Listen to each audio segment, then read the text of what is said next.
Eu queria te convidar a abrir no Evangelho de João, capítulo 17.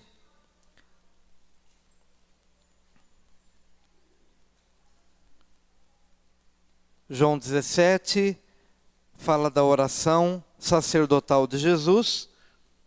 E eu acredito que essa oração que Jesus faz pelos seus discípulos revela o seu coração de discipulador.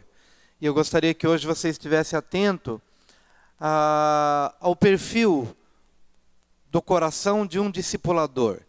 O coração de alguém que se propõe a cuidar de vidas, a fazer discípulos. É a oração de João 17 que de alguma forma nos revela o perfil do coração de um discipulador. Você é o líder, você é o discipulador. Evangelho de João, capítulo 17.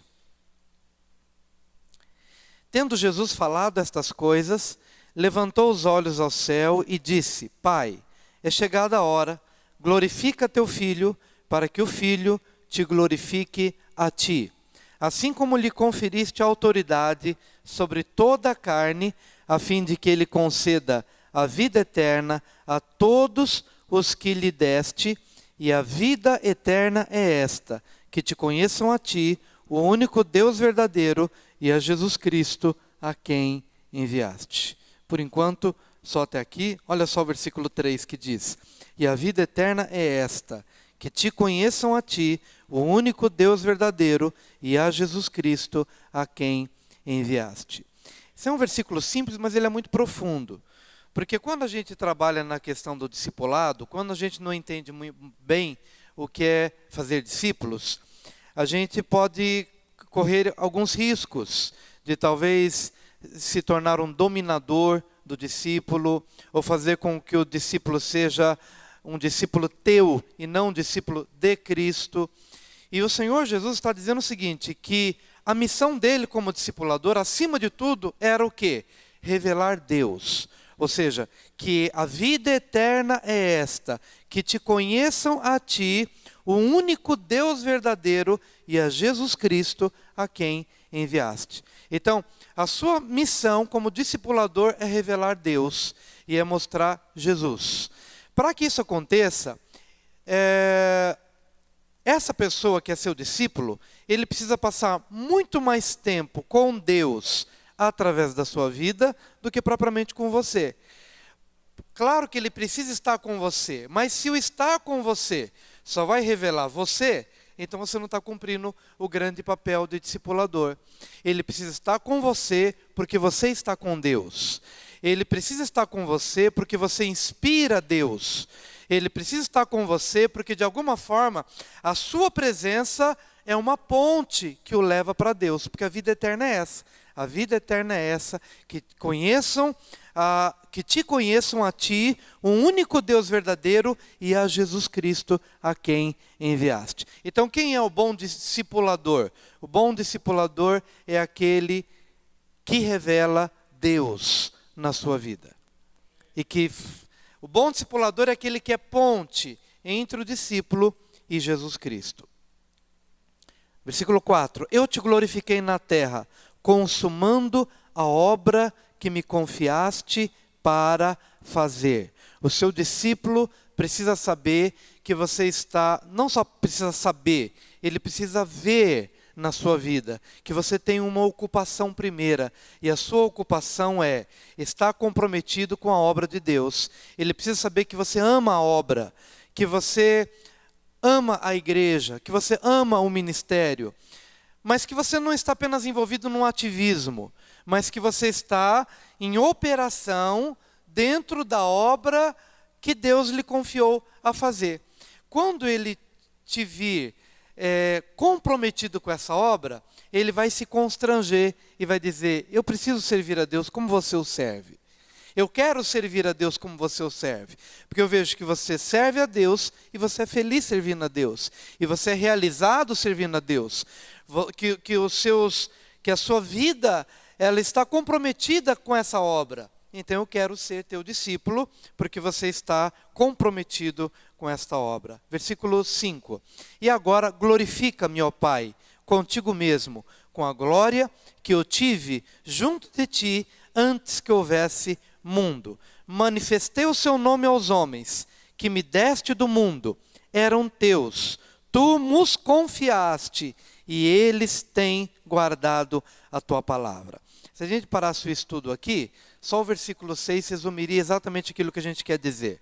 Repito o versículo 6. Manifestei o teu nome aos homens que me deste do mundo. Eram teus.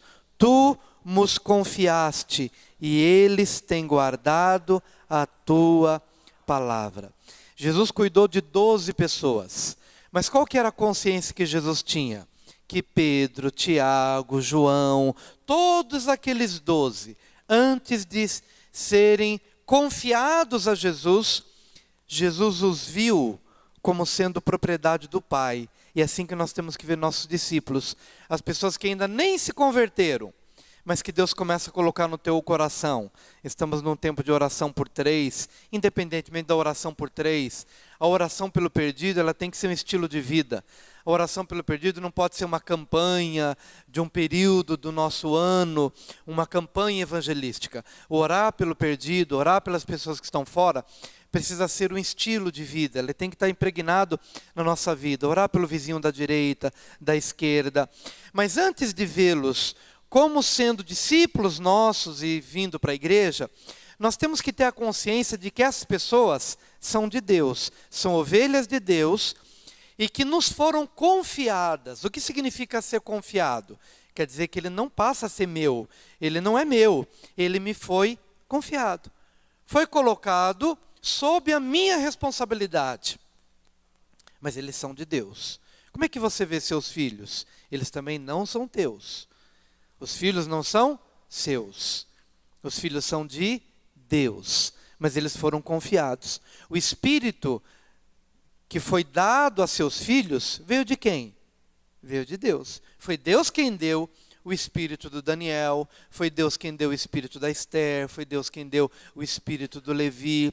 Eles eram e são de Deus, mas por um período de tempo eles me foram confiados, meus primeiros discípulos. Mas os 12 discípulos que não são da família, são pessoas que o Senhor vai nos dando, eles tiveram origem em Deus, mas eles me foram confiados.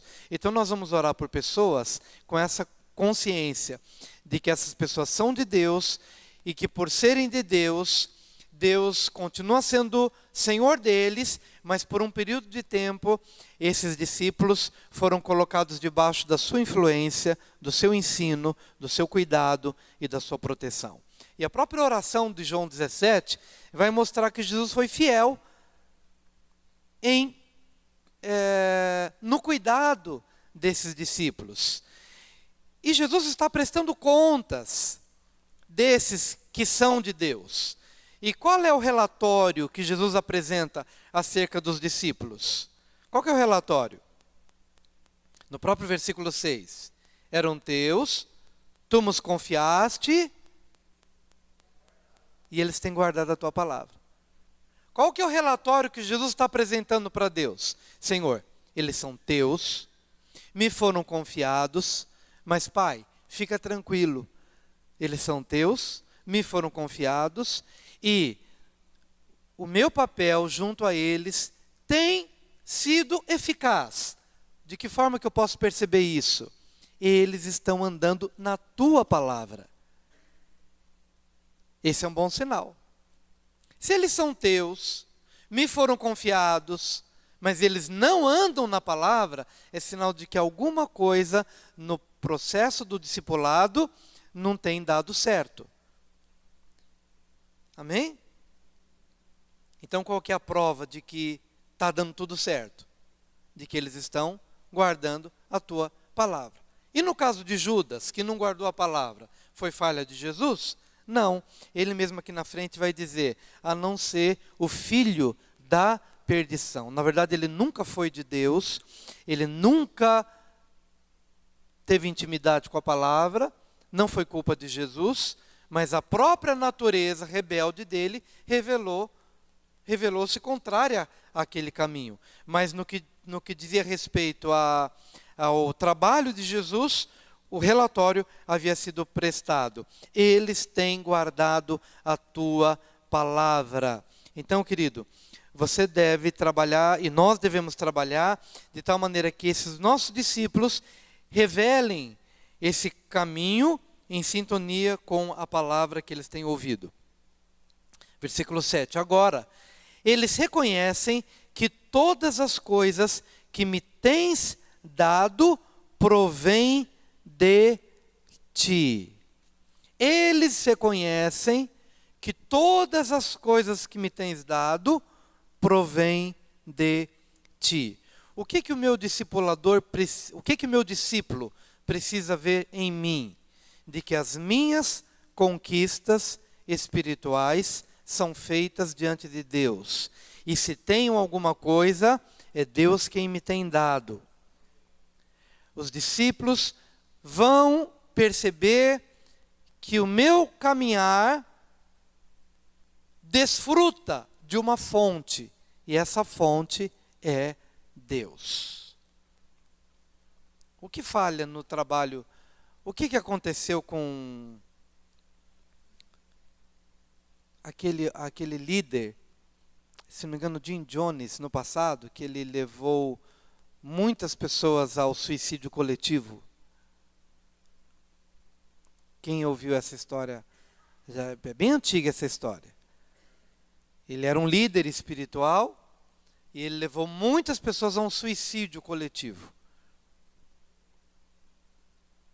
Porque ele era um líder carismático, as pessoas o viam como Deus, e faltou isso daqui.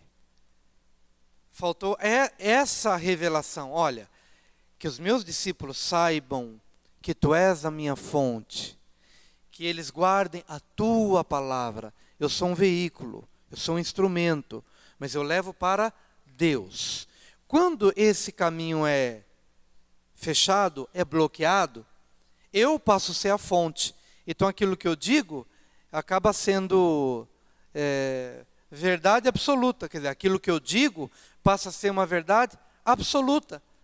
Por quê? Porque eu me desconecto de Deus e faço com que as pessoas olhem para mim apenas.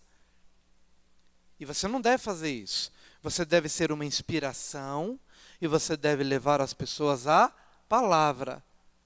E todos nós somos passíveis de erro. Todos nós somos passíveis de engano.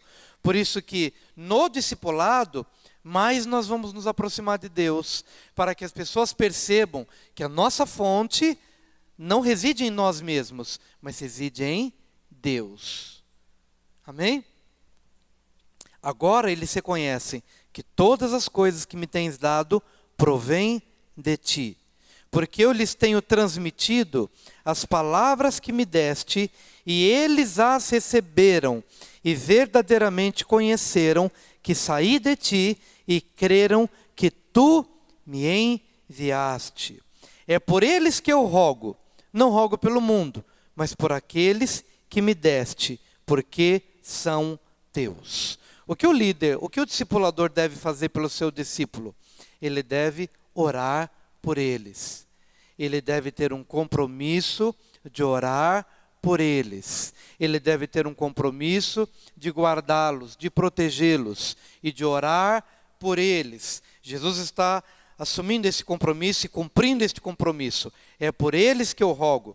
Não rogo pelo mundo, mas por aqueles que me deste, porque são teus.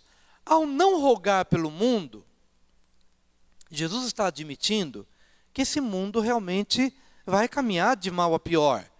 Mas os discípulos não caminharão de mal a pior, segundo o curso deste mundo. Eles serão guardados na verdade, guardados em santidade. Por mais que o mundo se deteriore, e é por isso que ele diz, não rogo pelo mundo, mas eu rogo por esses. Ou seja, por mais que o mundo se deteriore, mas haverá uma ação divina, protetora, preservadora, na vida dos discípulos. E Deus tem colocado essa semente no nosso coração, na escola de formação, para a gente aprender, através de cada aula, qual é o nosso compromisso em relação aos nossos discípulos. Rogar por eles. E Jesus deixa claro, não rogo pelo mundo, mas eu rogo por eles. Ele não está orando para que o mundo se torne melhor, para que os discípulos tenham melhores condições para enfrentarem o mal. Não. Mesmo que o mundo se deteriore, eu rogo por vocês, para que vocês se tornem santos, verdadeiros, justos, e não se estraguem junto com o mundo. Ora, todas as minhas coisas são tuas, e as tuas coisas são minhas, e neles eu sou glorificado. Ou seja, os discípulos que são teus, eles passam a ser meus. E na medida em que eu trabalho bem com eles, eu sou glorificado. A glória do Senhor é vista na minha vida, é vista neles, porque o Senhor é dono meu e dono deles. Nessa obra de discipulado haverá edificação. Versículo 11. Já não estou no mundo, mas eles continuam no mundo, ao passo que eu vou para junto de ti. Pai Santo, guarda-os em teu nome que me deste, para que eles sejam um, assim como nós. Um. Um só sentimento, um só coração, um só temor, uma só fé. Guarda-os. Reino dividido não prospera. Para que eles sejam um, como eu sou um em ti. Amém, queridos? Um só Deus, porém três pessoas. Deus Pai, Deus Filho e Deus Espírito Santo. Por que a Trindade funciona? Porque é um só Deus em três pessoas, mas os três, Pai, Filho e Espírito Santo, têm um só coração, uma só mente, uma só vontade, um só desejo, um só ideal, um só objetivo. Unidade. E ó Deus, que os meus discípulos, que na verdade são teus, sejam preservados na unidade, que eles não se dividam por meio das intrigas, nem por meio das competições, nem por meio das disputas, que o pecado não os divida, que eles sejam um, que mantenham a unidade espiritual, que batalhem pela preservação da unidade do Espírito no vínculo da paz. Que bênção quando nós temos uma família unida. Uma família caminha na mesma direção, onde há respeito mútuo, onde mesmo quando não se entenda todas as coisas, mas há unidade, há uma submissão de filho para com os pais, da esposa para com o marido, e desse marido para com Cristo, e haja uma linha de unidade, porque é nessa linha de unidade que haverá livramento, haverá proteção, haverá bênção de Deus.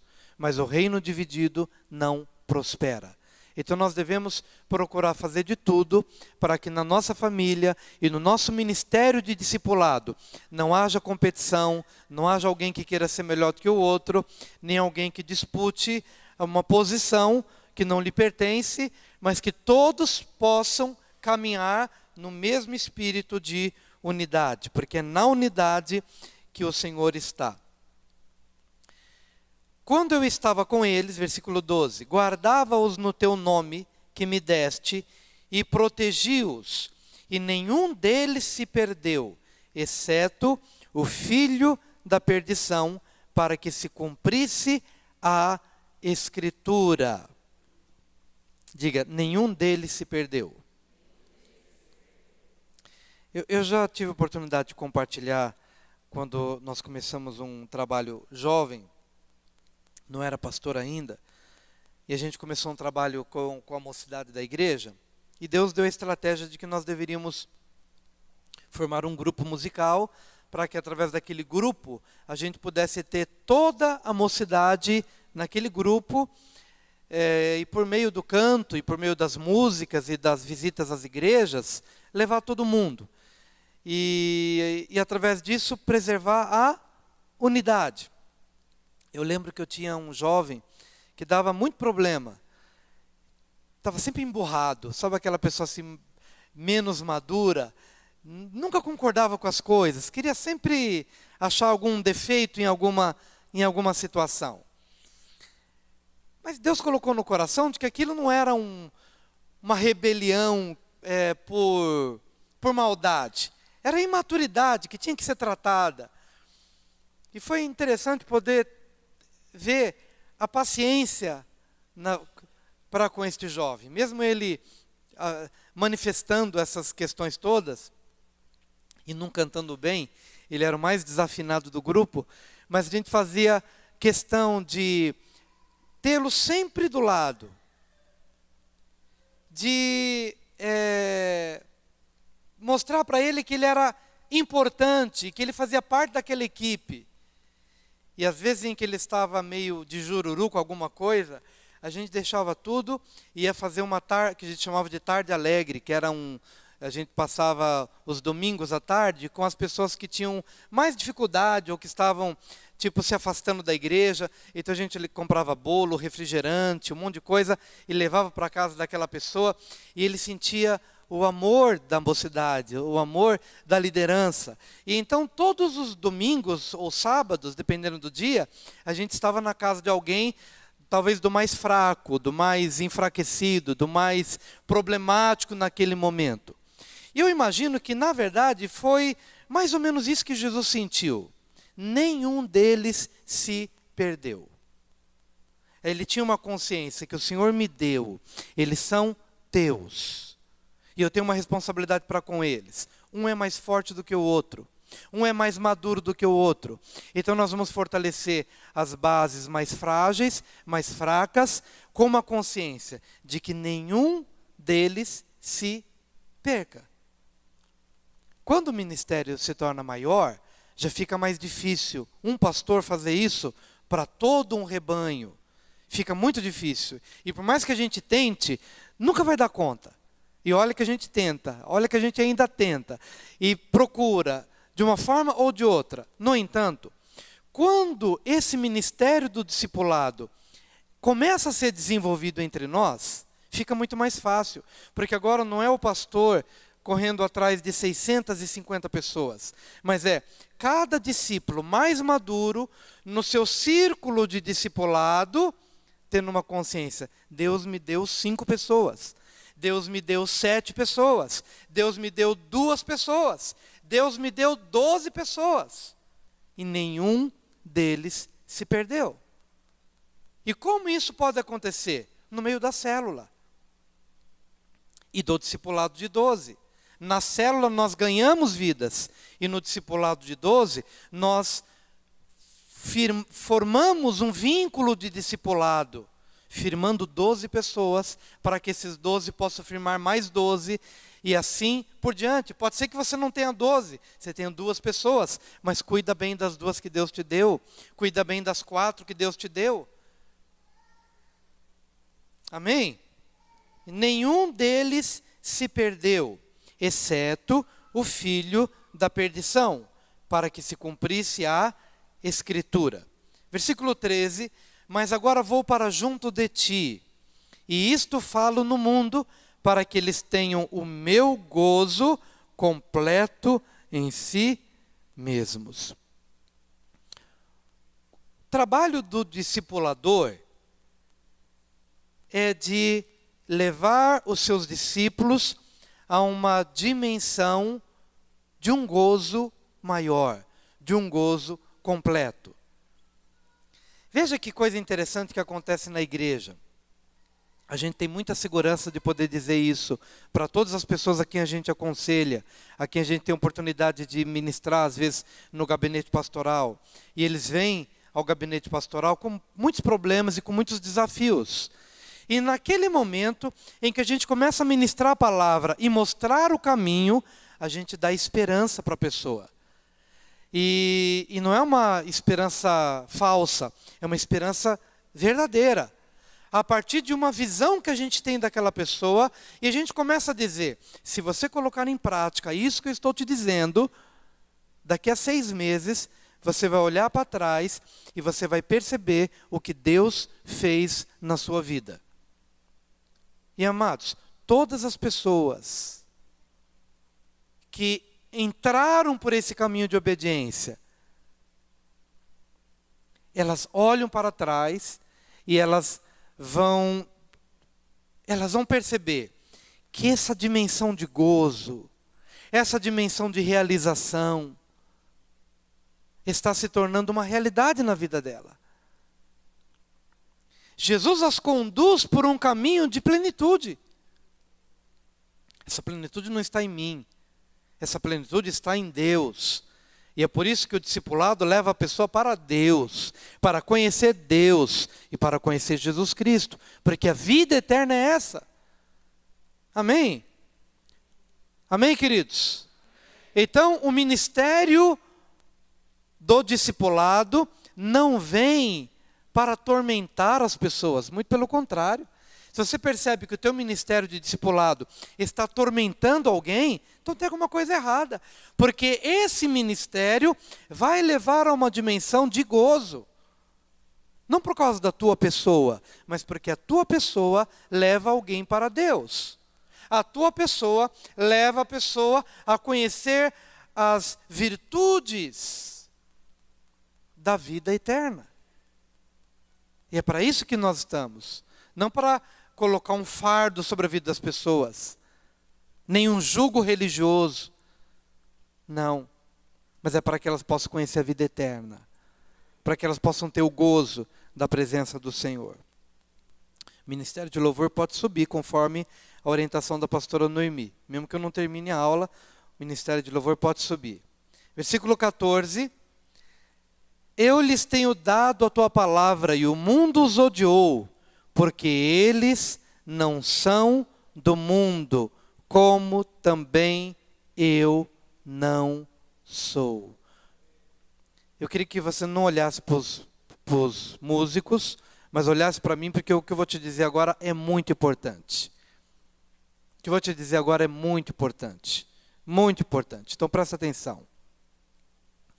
Eu lhes tenho dado a tua palavra, e o mundo os odiou, porque eles não são do mundo, como também eu não sou. Ministério de discipulado que não imprime os valores do reino, ou ele faz uma coisa ou ele faz outra. Se eu não imprimo os valores do reino, eu imprimo os valores do mundo. Se eu imprimo os valores do mundo, o mundo não me odeia, porque eu vivo de acordo com o mundo.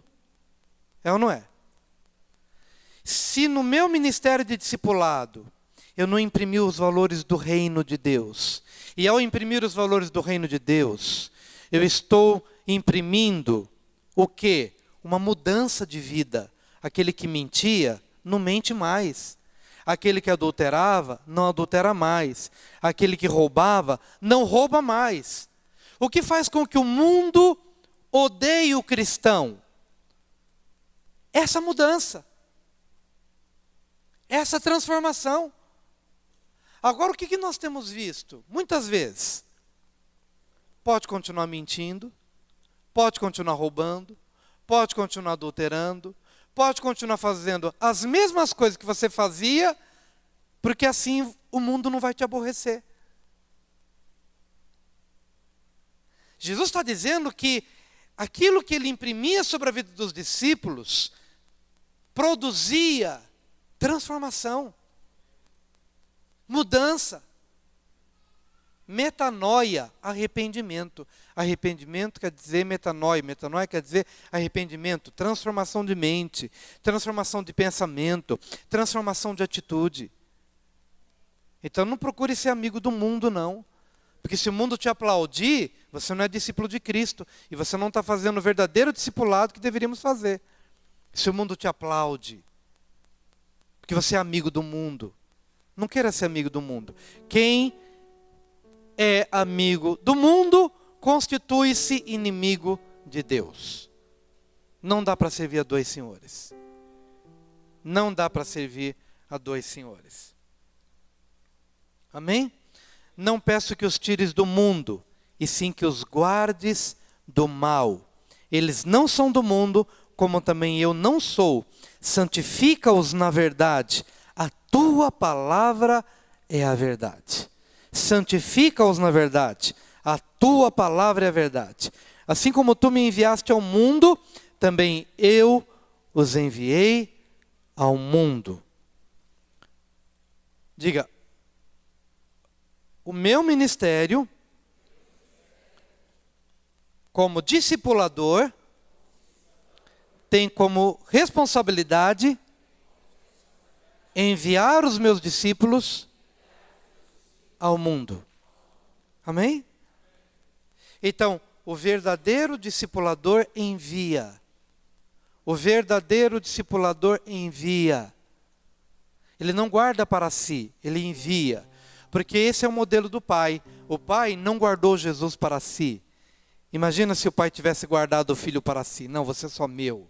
Não, o Pai abriu mão do Filho e o enviou ao mundo. Então, o meu ministério deve ter o seu gozo consumado na medida em que as pessoas a quem eu estou formando, elas são enviadas. Elas são enviadas. Eu devo trabalhar as pessoas, tratar as pessoas, cuidar das pessoas e enviá-las. Amém? Estou no versículo 19.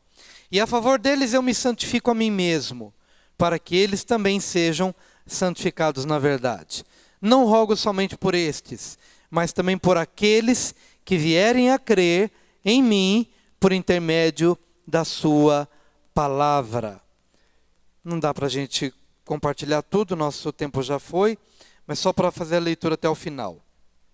Do versículo 21. A fim de que todos sejam um, e como és tu, ó Pai, em mim, e eu em ti, também sejam eles em nós, para que o mundo creia que tu me enviaste.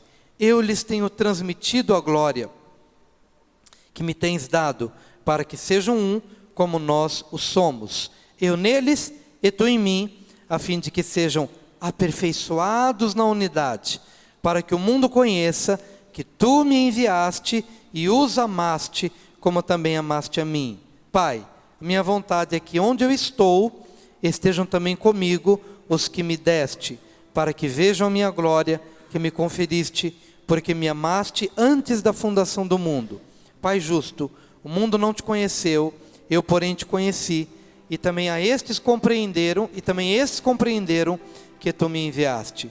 Eu lhes fiz conhecer o teu nome, e ainda o farei conhecer, a fim de que o amor com que me amaste esteja neles, e eu neles esteja. Esse é um texto de fonte inesgotável.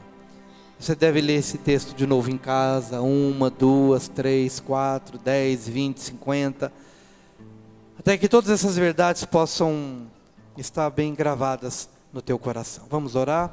Pai, eu quero te agradecer pela oportunidade de ministrar essa aula, bem como a aula anterior que teu servo ministrou. Através de tudo isso, Senhor, continua instruindo, inspirando e nos levando a uma dimensão de maturidade na tua presença. Obrigado pelo culto que agora também se inicia com os irmãos que têm chegado para esta hora. Obrigado, ó Deus. Queremos, com toda a gratidão do nosso coração, nos santificar a Ti mais uma vez e nos consagrar a Ti mais uma vez, em nome de Jesus. Vamos ficar de pé, querido. Dê um abraço na pessoa que está do seu lado. Vamos adorar o Senhor.